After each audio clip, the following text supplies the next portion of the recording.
नमस्कार। यहाँ पे आप अभी देख रहे हैं मेरे साथ ये पूरा नैनीताल और उत्तराखंड सीरीज। इस सूर्य मंदिर जो कि करतामल सूर्य मंदिर के नाम से जाना जाता है, राजा करतामल के ऊपर इस सूर्य मंदिर का नाम पड़ा था। हाँ देखो ना, पूरा सूर्य मंदिर कटारमल में आपका स्वागत है। बैठ बैठ बैठ। तो दोस्तों अब हम सूर्य मंदिर के लिए कट ले रहे हैं और ये बहुत ही पुराना मंदिर है और अब हम इस मंदिर को आपको दिखाने वाले हैं। और देखिए रास्ता देखिए कैसा है, थोड़ा सा गवर्नमेंट को भी देखना चाहिए।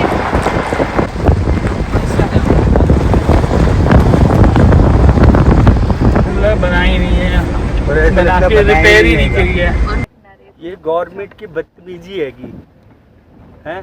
ताकि कोई सूर्य मंदिर जो सूर्य हिंदुओं के इतना बड़ा मंदिर है, अरे नेता लोग क्या करते, चोर चकारी करेंगे क्या? अबे भाई तुम लोग नेता लोग, तो यहाँ के विधायक है, नेता है, मंत्री, तुम लोग डूब मरो। हिंदू के नाम पे तुम कलंक हो। अगर कोई हिंदू नेता है या वो मंत्री है तो जल्दी निकलना। शर्म नहीं है? इतना बड़ा मंदिर है।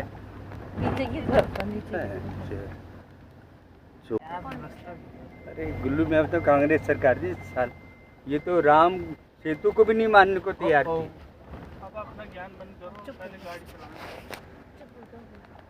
इतनी हालत खराब है रोड की। एक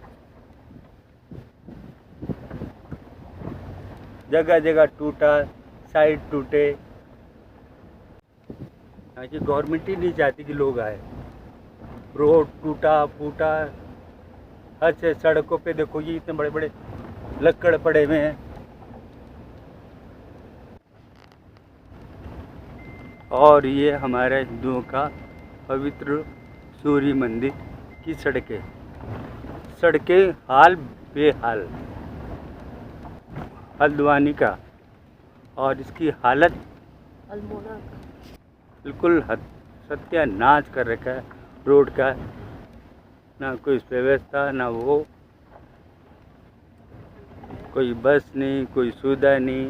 हर कोई अपनी गाड़ी व्हीकल्स भी लेके आ रहे हैं अपने श्रद्धा भाव से। तो ऐसा है कि हद से ज़्यादा हद से ज़्यादा सड़कें खराब, और ऐसा लगता है बनाया नहीं है इन लोगों ने।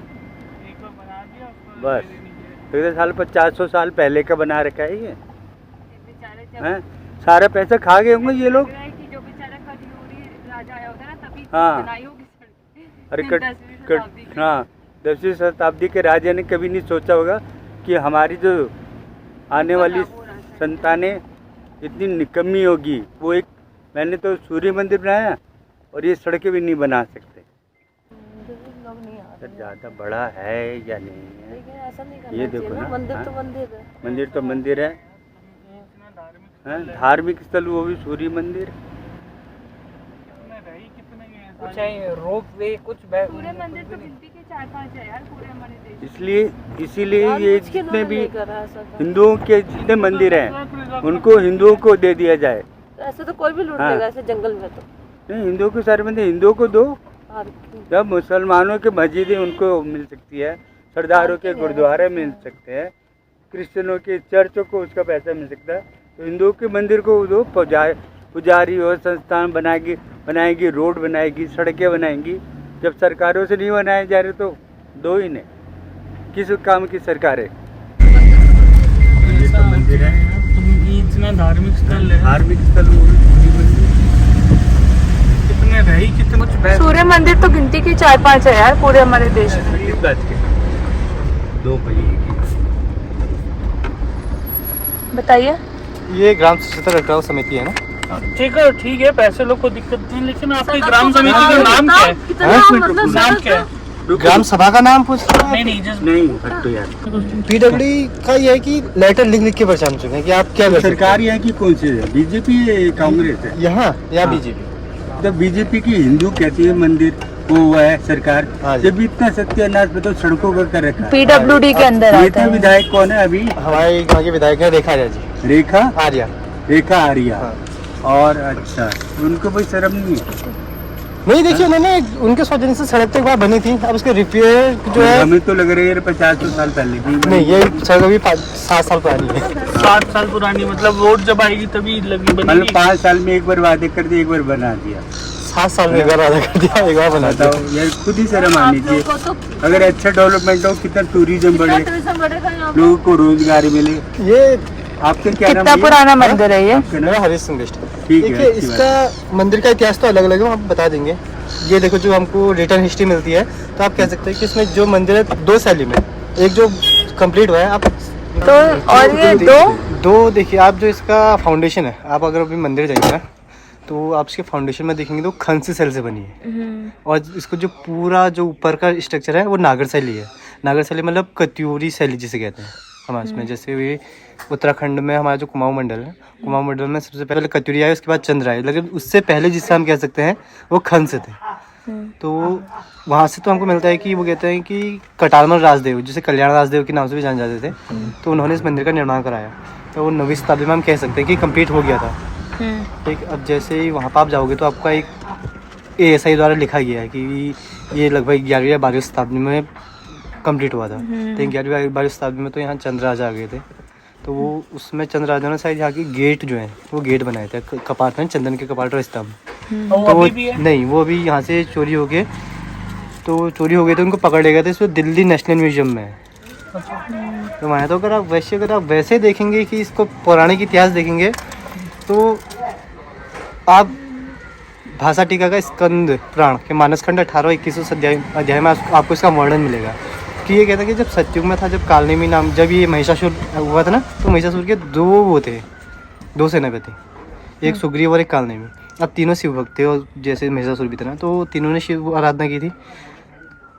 इसने महिषासुर ने और जो सुग्रीव था, इन दोनों ने क्या वरदान मांगा था कि हमारी जो मृत्यु होगी वो कौन करेगी? सिर्फ एक स्त्री करेगी, उसके अलावा कोई नहीं करेगी। उनको तो यही था कि हमको कोई मार नहीं सकता है, तो स्त्री को तो क्या ही मारेगी। तो जो सुग्रीव था वो थोड़ा अक्लमंद था, तो उसको तो पता था कि काली का अवतार होने वाला है, फिर तो कोई भी नहीं बचने वाला। तो वो कहता है कि उसमें ये कहते हैं कि सुग्रीव ने ये वरदान मांगा था कि कोई भी मनुष्य हो, देवता हो, गंधर्व हो, दानव हो, जब तक कोई 9 ग्रहों को एक साथ ना बांधे और उसके बाद 9 ग्रह मुक्त ना हो, तब तक मेरी मृत्यु ना हो। और मेरी मृत्यु होगी सूर्यदेव की पहली किरण के संग, जब मैं कोश की नदी, जैसे कोशी है ना, ये कोशी नहीं, ये कोश की नदी है। कोसी तो आपकी बिहार में बिहार नहीं में है, है, कोसी ये में मैं कोश, देखती थी। ये कोश की है, कोश की। कोश की नदी। आप जैसा भ्रंश होते गया ना, हाँ, तो एक कोश की से कोशी बन गई। तो यहाँ से जलाभिषेक करता था। कहते हैं शिव मंदिर, यहाँ से सूर्य मंदिर से ऊपर एक मंदिर है, शिव मंदिर, वहाँ से पैदल रास्ता है। तो आप किसी भी शिव मंदिर में जाओगे, उसके अगल बगल कोई ना कोई कुंड या धारा ऐसी जल स्रोत जरूर होगा जहाँ से उसका जलाभिषेक किया जाए, लेकिन वहाँ एकलौता है जल स्रोत ही है, कोशी नदी का। तो यहाँ से वो जलाभिषेक करता था। तो सतयुग से फिर त्रेता आया। त्रेता में रावण आया जिसने 9 ग्रह बांधे, फिर हनुमान जी ने उनको मुक्त कराया। अच्छा, तो वही कहता है, जब लक्ष्मण शक्ति लगी थी, लक्ष्मण जी को शक्ति लगी ईद थी, लगी तो तब थी। यहाँ से जब वो जा रहे थे हनुमान जी, तो यहाँ पर उस समय ऋषियों ने उनको रोका था। उन्होंने कहा आप शिव अवतार है, शिव के एक अवतार हैं, तो आपके ही वरदान से तब वो कर रहा है, अत्याचार कर रहा है, तो आप इसका अंत कीजिए। वो कहता है ऐसा नहीं हो सकता है, आप एक काम कीजिए, बरगद की लकड़ी में सूर्यदेव का आह्वान कीजिए। तो बरगद की लकड़ी में सूर्यदेव का आह्वान किया गया, तो तब जाके उसका अंत हुआ। तो इसलिए इसका एक और नाम है बटादित्य, मतलब बरगद की लकड़ी में सूर्यदेव की आराधना जिसे कहते हैं। अब जैसे मान्यता है, एक और सूर्य मंदिर है कोणार्क, हाँ, और एक मार्तंडे भी है। हाँ, तो आप बाकी कहीं भी जाइए कि बाकी, और आप देखो उनकी जो मूर्ति है वो खड़ी मिलेगी। यहाँ एकलौता ऐसा मंदिर है जहाँ आप कह सकते हो कि सूर्यदेव विराजमान है। मतलब आप कहते हैं ना कि हर जगह सूर्यदेव चलायमान स्थिति में है, यहाँ लेकिन सूर्यदेव विराजमान है। जैसे 9 ग्रहों के जो देवता है, राजा है, वो सूर्यदेव मान जाते हैं, तो सूर्यदेव यहाँ एक साथ बैठे हैं तो उन ग्रहों के साथ। तो ये हो गई आपकी कि आप आध्यात्म से कैसे जुड़े हैं, कि आध्यात्मिक की वजह। तो वहाँ से आप जाएंगे, आपको एक होल दिखेगा, तो उससे सूर्यदेव की पहली किरण अंदर जाती है साल में सिर्फ 2 बार। एक सूरज जब उत्तरायण से दक्षिण की ओर जाता है, एक दक्षिण से उत्तरायण की ओर जाता है। उसमें ये देखिए कि आप जब वहाँ जाएंगे, होल के सामने आपको जो सूर्य उदय होता है वो इनारे, एक तो होता है कि सामने से आ रही है, तो आप होल के अंदर जा रही है। वो एक नेचुरल फिनोमेना है कि हाँ, हमको पता है कि जो लाइट है स्ट्रेट लाइन में ट्रेवल करती है। तो जब आप वहाँ उस टाइम में सूरज को देखो, बहुत अलग दिखता है। मतलब आप ये हम सामने वो खड़े हैं, तो आपको 75 डिग्री इस साइड दिखेगा, फिर 75 डिग्री उस साइड दिखेगा सामने, लेकिन एटमॉस्फेयर में कोई रिफ्लेक्शन है कि जिससे सूर्यदेव की पहली किरण जो जा रही है मूर्ति पर जा रही है। तो वो हो गया कि उस टाइम का हमारे पास कितनी चेंजिंग थी कि आप एटमॉस्फेयर में कुछ रिफ्लेक्ट करा रहे हैं उसको वहाँ पर अंदर जाने के लिए। तो ये तो आप अंदर जाएंगे तो आपको वहाँ बहुत सारी मूर्तियाँ मिलेंगी। जब आप अंदर जाएंगे अच्छे से देखेंगे मंदिर। एक तो होता है कि आप सूर्यदेव की मूर्ति को देखते हो सीधे निकल लेते हैं, पूरे अंदर प्लेटफॉर्म में बहुत सारी मूर्तियाँ रखी हैं। तो आप वहाँ बहुत अच्छे देखिएगा, हर मूर्ति को बहुत प्यार से देखिएगा तो आपको दिखेंगे कि सारी जितने जो मूर्ति खंडित है वो देवी प्रतिमा होंगी। जैसे गणेश जी की भी मूर्ति होगी वहाँ पर विष्णु भगवान की भी मूर्ति है, बहुत सारी मूर्तियाँ, कोई खंडित नहीं है। जो खंडित मूर्तियाँ हैं जो तोड़ी गई हैं वो देवी हैं। जैसे हम आज के टाइम में कहते हैं ना कि लेडीज़ फर्स्ट, तो हमारे बहुत पहले जैसे हम सनातन धर्म जो आज हर कोई अपनी एक व्याख्या करता है सनातन धर्म की, सनातन धर्म में बहुत पहले कह दिया गया था यत्र पूज्य नारी तत्र रमन्ते देवता, की जहाँ नारी पूजी जाती है वहाँ देवताओं का वास होता है। ये हम हमेशा से चला आ रहा है। अब जो वो मूर्तियाँ खंडित हुई वो 7वीं शताब्दी के बाद खंडित हुई। हाँ, मुगलों का राज आ गया था जब तो। हाँ तो नहीं, मुगलों तो उससे आप मुगलों का ये है कि मुगल यहाँ उतने अच्छे से नहीं आ पाए। हाँ, लेकिन उससे पहले भी जैसे जो लोग आए ना कि हम कहते हैं कि स्त्रियों का जो वो बहुत अच्छा सा लॉजिक देते हैं कोई हमको कि हमारे धर्म में कि स्त्रियों का सम्मान नहीं होता है।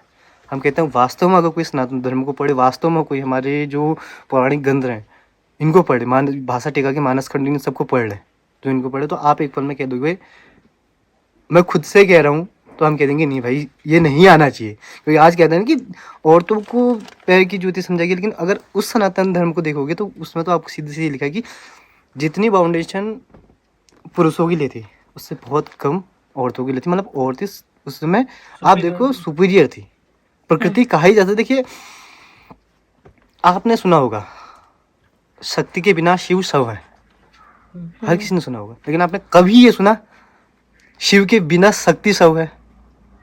आप कहीं नहीं कह सकते हो।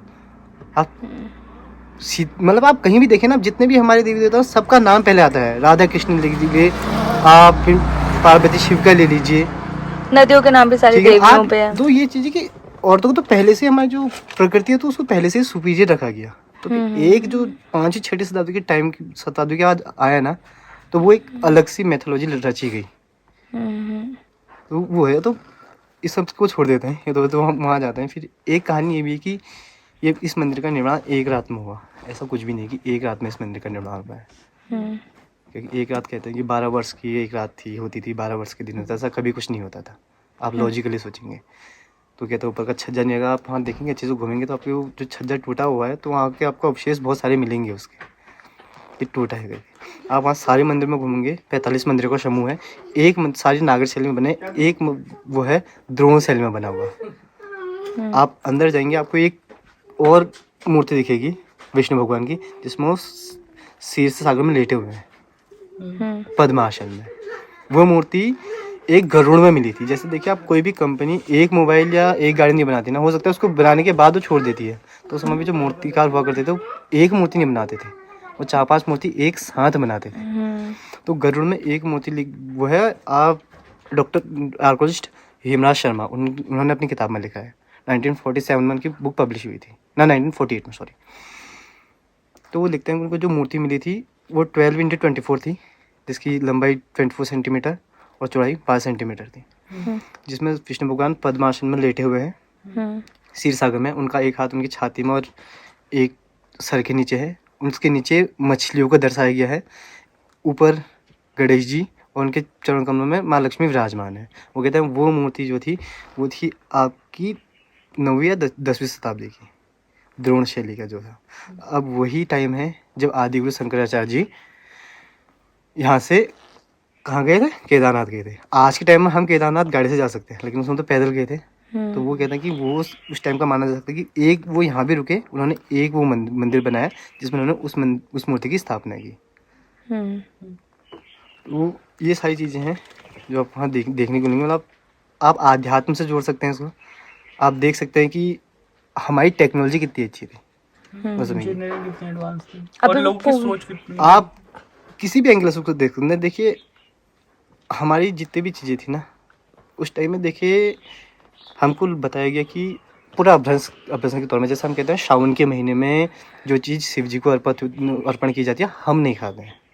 वो तब कहा गया था जब हम पूरे नेचर पर डिपेंडेंट थे। आप किसी भी डॉक्टर के पास चले जाइए, वो यही कहेगा कि बरसात के टाइम में हरी सब्जियों में कीड़े आते हैं, बरसात के टाइम में जो गाय भैंस की जो प्योर दूध आता है जब हम डायरेक्ट पीते हैं उसमें बैक्टीरिया होते हैं, वो नहीं पीनी चाहिए। दूध दही मना करते हैं हाँ, वो उस टाइम में, लेकिन आज तो हम जो खा रहे हैं सब केमिकल से बना हुआ खा रहे हैं ना, वो तो खुद ही फिल्टर कर रहे हैं। हम पूरे नेचर पर डिपेंडेंट थे उस टाइम पे। तो वो सारी चीज़ें आपको हमको देखने को मिलेंगी। हमारा उसकी जो नागर शैली ऊपर का अलग सा 3000 शैली में बना है, और आपका जो फाउंडेशन होगा वो खंस शैली में बना है। तो ऐसा नहीं है कि एक ही ने बनाई, अलग अलग राजाओं ने अलग अलग टाइम में डेवलप किया गया। लेकिन जैसे मैं विकिपीडिया पे पढ़ रही थी तो उन्हें बहुत छोटा सा लिखा होता है कि उसमें करतमल राजा नहीं बनाया था। देखिए कटारना, आप विकिपीडिया देखिए, आप मतलब उसमें बहुत ही थोड़ा सा लिखा हुआ था, उनको भी नहीं पता एग्जैक्टली। देखिए, आप देखेंगे ना कि एक ही ऑथर ने पूरा अच्छे से नहीं लिखा है इस मंदिर के बारे में। यहाँ सबसे पहले यहाँ के बारे में जिसने लिखा था वो थे E.T. एंटिकेशन, आपने शायद सुना होगा, वो ब्रिटिश आर्कोलॉजिस्ट थे, उन्होंने लिखा। उसके बाद चाइना के वांगजिंग आया, उसने यहाँ के बारे में लिखा थोड़ा। उसके बाद थोड़ा हमारे बद्रीदत्त पांडे जी ने लिखा, और सबसे अच्छा इतिहास लिखा राहुल शास्त्रीयान जी ने। तो अलग अलग चीज़ें अलग अलग ने थोड़ा थोड़ा लिखा है। तो अब जब हम उन सब चीज़ों को लेते हैं तो तब जाके हम पढ़ते हैं। अब जैसे यही चीज़ मान लीजिए कि जो कोणार्क का मंदिर बना, आस्था के रूप से हमारा बना है, लेकिन एक कोणार्क का मंदिर जो तोड़ने का सबसे बड़ा रीज़न क्या मानते हैं कुछ लोग, अगर जब तक कोणार्क था, जब तक कोणार्क का मंदिर खड़ा था, तो हमारे देश से मेटल के रूप में कोई भी चीज़ आप समुद्र से बाहर नहीं ले जा सकते हो। वो सिर्फ मंदिर क्यों तोड़ दिया गया, एक छोटे से मैग्नेट के लिए। क्यों मैग्नेट जब तक उस मंदिर के शीर्ष पर था, आप समुद्र के रास्ते कोई भी मेटल हमारे देश से बाहर नहीं ले जा सकते। वही टेक्नोलॉजी है ना कि आप जाएगा, क्योंकि समुद्र के किनारे हैं, तो खुद ब खुद आप मतलब कुछ उसके उसमें ये होगा कि रेज जो आपकी चुंबकीय जिसे वो कहते हैं मैग्नेटिक फील्ड जो होगा, वो आपको बाहर नहीं जाएगा, घुमा के फिर वहीं ले आएगा। तो वो तोड़ा गया, जो हमारे सारे मंदिर तोड़ा गया। देखिए, हम सूर्य मंदिर सबसे बड़ा कहाँ मानते हैं, जम्मू एंड कश्मीर में तो मानते हैं, मारतंडी। वो क्यों खंडित कर दिया गया, सिर्फ एक रीज़न था। वहाँ जो कहते हैं तो सूर्य घड़ी जिसे कहते हैं, इकलौती थी कि जो ऊपर घूमता था, जो सोचे कि पूरे ऊपर घूम रहा है, कोई बेस कुछ नहीं है। तो उनके दिमाग में एक ही चीज़ आई कि घूम कैसे रहा है। सिर्फ एक 2.5 सेंटीमीटर रेडियस के एक मैग्नेट को ढूंढने के लिए पूरा मंदिर तोड़ दिया गया। तो हम जितने हमारे पास आध्यात्म था ना, उससे कई ज़्यादा हमारे पास साइंस थी। और इस मंदिर में भी था। देखिए, इस मंदिर के आपके आगे एक गुंबद दिखेगा, मंदिर की जब आगे उसमें हम जल अर्पण करते हैं। उसके जो नीचे का एक फाउंडेशन है, तो कहते हैं 2005 या 6 में वहाँ पे एएसआई ने उसको खोदना स्टार्ट किया था। उसके नीचे जो सीढ़ी नुमा है, जिसके ऊपर पत्थर रखा गया है, तो उसको 12 से 13 फुट तक खोदा गया, तो मंदिर खड़ा निकला, वो पत्थर एज इट इज़ निकला। तो उस समय उन्होंने एक कंक्लूजन निकाला कि नहीं, शायद हो सकता है कि ये पूरा मंदिर का फाउंडेशन इसी में ही टिकी हो, कि कोई एक चाबी कि अगर इसमें थोड़ा सा भी खतरा है कि पूरा मंदिर ढह जाए। मतलब इतना बड़ा मंदिर आज खड़ा है हमारा, 9वीं शताब्दी से 21वीं शताब्दी तक खड़ा है, कुछ तो चीज़ें होंगी ना उसमें। करेक्ट, ये सारी चीज़ें। और पूजा होती है अभी? पूजा होती है। चलो, अच्छी बात है। हाँ, फिर मार्तंडे में तो पूजा भी नहीं करते हैं। हाँ, पूजा होती है। कश्मीर वाले में भी यहाँ नहीं होती है आपको नहीं। ये जो पौष महीने का रविवार था, इससे पहले 8 तारीख को, उसमें बहुत बड़ा भंडार लगता है हर साल। चलो, अच्छी बात है, बहुत अच्छी। यहाँ ऐसा नहीं कि हाँ पूजा नहीं होती है। अब एक थे यहीं की, तो बताते हैं 2006 की बात। आज तो आप हल्द्वानी से फिर भी बहुत अच्छी सड़क है, उस समय तो गड्ढे ही गड्ढे थे। तो कहते हैं कि मुंबई से जो आए थे घूमने के लिए, वो कहते अपने आँखों के सामने बात बताते हैं कि उनकी आंखों से चश्मा जैसे ऊपर चढ़े थे, आंखों से चश्मा गिरा, नीचे गिरा, पैर नहीं रुक पाया और चश्मा टूट गया। तो उनको डॉक्टर ने कहा था कि अगर आपने 12 घंटे तक लगातार चश्मा नहीं पहनेगा तो आप आई साइट पूरी चल जाएगी। तो मंदिर के अंदर नहीं गए। अब होता ये ना कि अब जाना है, सड़क इतनी खराब के बाद ट्रांसपोर्ट तो आज बहुत अच्छी सुविधा है, तब तो सुविधा थी नहीं। लेकिन जब वो, अब ऐसे लोग याद रह जाते हैं ना, जब 1 साल बाद वो खुद आए तो उन्होंने कहा कि डॉक्टर ने कहा ये तो मेडिकल है कि आपकी आँख ठीक कैसे हो गई। मतलब आप ये नहीं कह सकते कि आप इसमें सिर्फ आध्यात्म ही आध्यात्म है। मैं तो जो आपको बता रहा हूँ, आप ये सोचेंगे कि यार क्या बकवास है, वास्तव में लगता है। लेकिन आप वही चीज़ अगर आप जाके देखेंगे, आप किसी भी एंगल से जोड़िए उसको, कुछ भी एक एंगल से जोड़ लीजिए आप। जिसको आध्यात्म से जोड़ना है वो आध्यात्म से जुड़ सकता है, जिसको अपनी मॉडर्न हिस्ट्री देखनी है तो वो उससे देख सकता है कि यार क्या है, कि मतलब उस टाइम में कुछ तो साइंस रहेगी ना। आज हमारी बिल्डिंगें क्यों टूट जा रही हैं, और आज अब हमारे पास सीमेंट है, 100 तरीके की चीज़ें हैं, तो वो क्यों नहीं, एक ये भी है कि उन जो इंटरलॉक सिस्टम होता था उन पत्थरों के अंदर, जो मंदिर में था इंटरलॉक सिस्टम, वो मार्तंडे जो सूर्य टेम्पल है उसमें भी ऐसे इंटरलॉक सब सिस्टम थे। इंटरलॉक, आप जहाँ जाएंगे आपको सभी इंटरलॉक के ही उससे मिलेंगे। पत्थर को पत्थर में लॉक करके। हाँ चलिए एक काम करते हैं, हाँ आप हमारे साथ एक बार चल के बता सकते हैं। एक्चुअली हमें इसके बाद वहाँ जाना है, जागेश्वर। जागेश्वर। टेम्पल को बोला गया है कि पांडवों ने उसको ये हम आगे लगा दें, कहाँ किधर तक जाना है हमें? ऊपर, लेकिन ऊपर से रास्ता बड़ा आपके साथ तो भैया जो चल लेंगे कोई बात नहीं कोई नहीं, नहीं, कोई- ये ऊपर क्या है? वही है ऊपर वाला ना, बहुत ऊंचाई पे है। करे जाए यहाँ हजारों लाखों लोग को रुक जाए दुकान। और ये बहुत पुराना मंदिर है। अरे हमारी चीज है यार, अभी हम लोग ना ले लगा अस्तित्व खत्म वहाँ कर। की गवर्नमेंट। नहीं चल लो ध्यान। चलो चलो गुल वही कर लेंगे।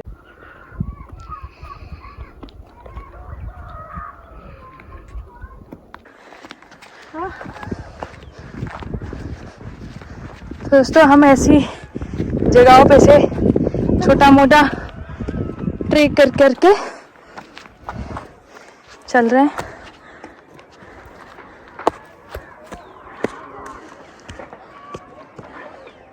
और ये पापा नीचे, और हम ऐसे ऐसे इन स्टेप्स होते हुए आए हैं। YouTube क्या क्या करवा देता है।